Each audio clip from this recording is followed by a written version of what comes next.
All right, welcome back to Wmma Scene Now with your host Chuck Stevenson, coming at you with a special full event preview. So we're going to Kansas City, Kansas for Invicta FC number 42. Got 6 fights, topped off by a championship bout in the Atomweight division. We're gonna go ahead and get started. First fight getting us started is going to be in the flyweight division. Jennifer Chang taking on Flor Itohine Hani. Chang coming in 1-0, Hani coming in 2-1. Chang, of course, coming off a successful pro debut just shy of 2 years ago in Bellator, defeating her opponent by TKO. Hani coming off a win 10 months ago over Kathy Solorzano. Before that, she had a loss in her sole Invicta appearance to Chantel Coates via split decision. That was a year ago. Chang is the older fighter by 1 year, 34-33 for Hani. Chang is also slightly taller, 5 feet 4 inches, 163 centimeters, to Hani's 5 feet 3 inches, 160 centimeters. Don't have a reach listed for Jennifer Chang. Flor Hani is listed with a reach of 65 inches, 165 centimeters. I'll be honest, I've seen Jennifer Chang's solo fight. I saw Flor Hani's fight with Chantel Coates, but really, that was a while ago for both of those fights. I haven't rewatched them recently. I'm not going to make a pick on this one. Both are very inexperienced and neither have really fought lately, so just don't have a whole lot to go off on this one. So I'm going to skip making a pick for this one. Next up, we're moving up to bantamweight. Norton coming in 1-0, the natural, taking on Brittany Quiet Storm Cloudy coming in at 2-2. Norton coming in off of a decision win over Cheyenne Rincon 10 months ago. Before that, she had lost her pro debut to Erin Hart via split decision. Now, Cloudy is coming in off of a split decision loss to Haley Cowan 6 months ago that a lot of people thought that she should have won. That was her first fight at bantamweight. Before that, she was 2-1 as a flyweight. Cloudy's the older fighter, 30 years to Norton's 26. Cloudy's going to be the taller fighter by 4 inches, 5 feet 9 inches, 175 centimeters to Norton's 5 feet 5 inches, 165 centimeters. And Cloudy's going to have a reach advantage as well. 70.5 inches, 179 centimeters to Norton's 67.5 inches, 171 centimeters. So Norton's nickname, the Natural, is well deserved. She is a bit of a beast to handle. She throws heavy. She wrestles hard. She is not going to be an easy opponent for Cloudy's second fight at bantamweight. Like I mentioned earlier, Cloudy is a former flyweight. She was coming in as a big underdog to, what's her name? Haley Cowan last fight and gave her a tough one. I see Norton taking this one, but I think Cloudy's going to make it a heck of a fight. Norton is just one of those naturally strong, naturally athletic fighters that it's almost like having a cheat code, particularly at, for the inexperienced lower level fighters like these two both are.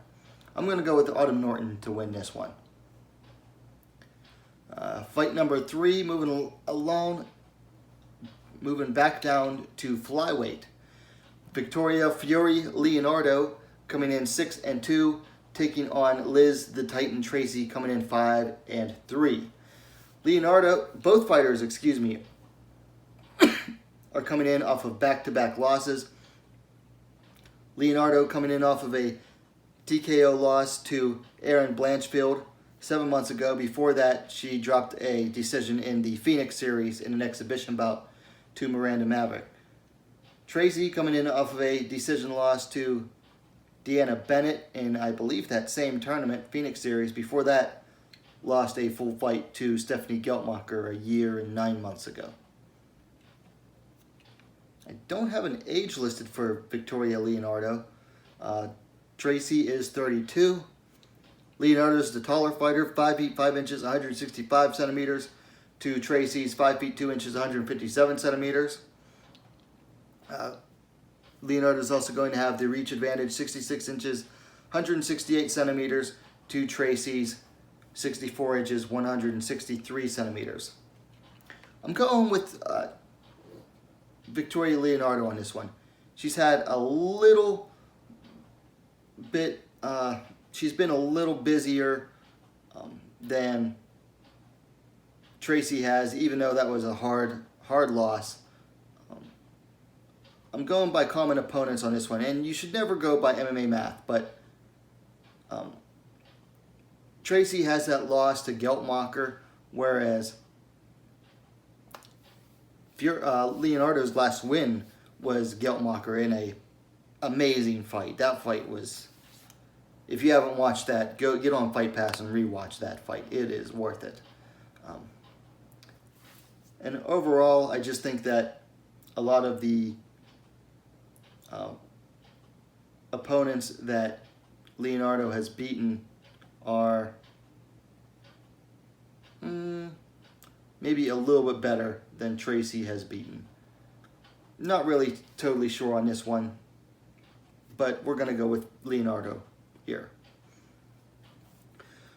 Moving up on the card, but down to strawweight. Two atomweights making their strawweight debut. Jessica Del Boni taking on former atomweight champ Raquel Tubercio. Del Boni coming in 9-2, Tubercio coming in 11-4. Del Boni coming off a loss to Julia Pilastri via KO 10 months ago down at Chute, Brazil. Before that was riding a 2-fight run over Mayara Amanajas in Chute, Brazil, and then that split decision win over Lindsay Van Zandt a year ago. Tubercio riding a 2-fight run over Simona Sukapova and Tessa Simpson by split decision. However, that fight win over Simpson was 3 years, 3 months ago. Tubercio took a break, got pregnant, had a kid, took an extended maternity leave, and now she is returning after almost 3.5 years. Tubercio's 1 year older, or like a year and a half older, 28-27 for Del Boni. Del Boni is going to be the taller fighter, 5 feet 1 inch, 155 centimeters, to 4 foot 11 inch, 150 centimeters for Tubercio. No reach listed on Tapology for Tubercio. Del Boni, however, is listed at 62 inches, 157 centimeters. You know, Tubercio was doing really well as an atomweight. I mean, she had that win over Michelle Watterson, came in on short notice, beat the crap out of Watterson, got that guillotine. Then she lost to Ayaka Hamasaki via split decision, which, no shame there, taking Hamasaki to a split. Then dropped that win, a loss to Fry as well before getting those 2 wins. Of course, now she's on that long break. Del Boni, though, coming in off of a knockout loss. So you got a fighter coming in off of a long layoff versus a fighter coming in off of a knockout loss, which kind of evens up things up a little bit, because I don't think Del Boni ever lost to, no, she's never been knocked out before, so you never know how a fighter's going to come in off of a knockout. I'm going to go with Del Boni on this one. Tubercio, she might be in the best shape of her life, but coming in off of 3.5 years off, 4 foot 11, fighting at strawweight versus Del Boni, who, you know, is an atomweight as well, but actually has a win over a strawweight in Liana Perozin. So she's fought at strawweight before. How many times has she fought at strawweight? Let's see. Yeah, so Boni was a strawweight before, and then came to Invicta and started fighting as an atomweight. She's only fought at atomweight in Invicta, so really Boni is a strawweight outside of 2 fights. So I got to go with Boni on this one. She's going to have the size advantage, going to have, she's going to be the fresher fighter. Got to go with Boni, and I like both of them have nice striking. Both of them are good on the ground, but I got to go with Boni based on that. Moving up to the co-main event in the bantamweight division. Lisa, Battle Angel Verzosa welcomes Raquel Rocky Canuto back to the Invicta cage. Verzosa coming in at 5-1, Canuto coming in 6-6. Now Verzosa coming in off of a split decision loss to Yulia Stolyarenko 6 months ago in a battle for the then vacant bantamweight title. Canuto, however, coming in off of a loss to Yana Kunitskaya for what was, again, the then vacant bantamweight title. That was 3 years ago. So Canuto Canuto likes to take these long breaks, but she is saying that she's back and better than ever now. Anyway, getting back to the statistics.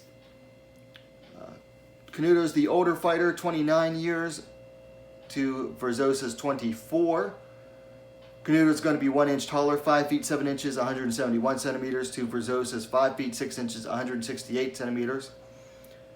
However, they have an identical reach, 68 inches, 173 centimeters. So here's another one. You got a fighter coming off of a long break. Now, in Canuto's case, she was shoring up her grappling. BJJ is basically taken over her life. She married a BJJ black belt, earned her black belt in the meantime. Really made her life all about BJJ. Now she wants to get back in MMA.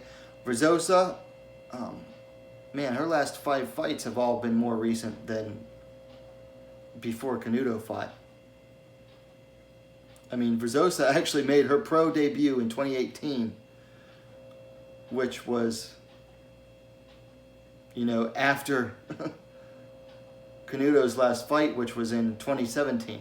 So Verzosa has gotten a lot done in the time that Rocky has been off. Verzosa, I feel like, is pretty well rounded, likes to slug it out on the feet, but is not afraid to go to the ground. You could say the same thing about Canuto, who, if you aren't familiar with her, her maiden name is Pa'aluhi, so she's the former Raquel Pa'aluhi. Canuto likes to slug it out on feet as well, but she has really been working on her ground game, which I am very curious to see how she does. Her last fight against Kunitskaya, I think it barely went to the ground at all, if ever. She mostly got bullied on the feet here. I don't think that Verzosa is going to be able to bully Canuto on the feet the way that Kunitskaya did.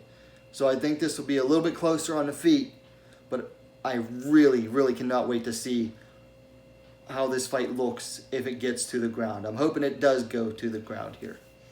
But again, you got to go with the fighter who's been fighting more recently. Ring rust is a thing. Some fighters say it's not a thing, and for them it's not. But for most fighters, ring rust is a thing. So I'm going to go with Lisa Verzosa to win here. Which makes me think I've taken probably all the fighters that are going to be in the red corner so far. Anyway, moving along to the main event in the atomweight division for the vacant atomweight championship. Smashly Cummins taking on Alicia Half-Pint Zapatella. Now, I just released a full preview video on this fight, so please go check it out, because I'm just going to go over the stats real quick and then give my prediction for this. Smashly coming in 7-5, Zapatella coming in 7-2. Cummins coming in off of a unanimous decision loss to Jin Yu Fry in a failed title bid 7 months ago. Before that, she was riding 2 wins over Stephanie Alba and then Jessica Del Boni. Zapatella riding 2 straight wins, first over Kelly D'Angelo 7 months ago, and then more recently, a little over 2 months ago, defeated Lindsey Van Zandt via split decision. Cummins, the elder fighter, 33 years to Zapatella's 25. Cummins is going to have a nice height advantage, 5 feet 3 inches, 161 centimeters to Zapatella's 4 foot 11 inches, 150 centimeters. That's why they call her half pint. However, the reach, there's less of a gap in the reach. Cummins, 61 inches, 155 centimeters to Zapatella's 60 inches, 152 centimeters. I'm going with Cummins here. I think that she has the necessary height and reach and the striking advantage to keep Zapatella on her back foot, keep her off of her game, to stop her looping strikes and possibly discourage her takedowns as well.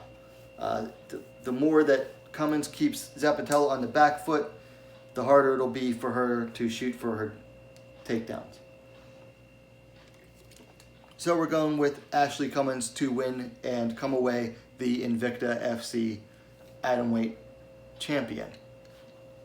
Okay, so those are my thoughts on Invicta FC number 42. So this is going down live on UFC Fight Pass. You go to UFCFightPass.com, or you can download the app on your phone, your tablet, what's it called?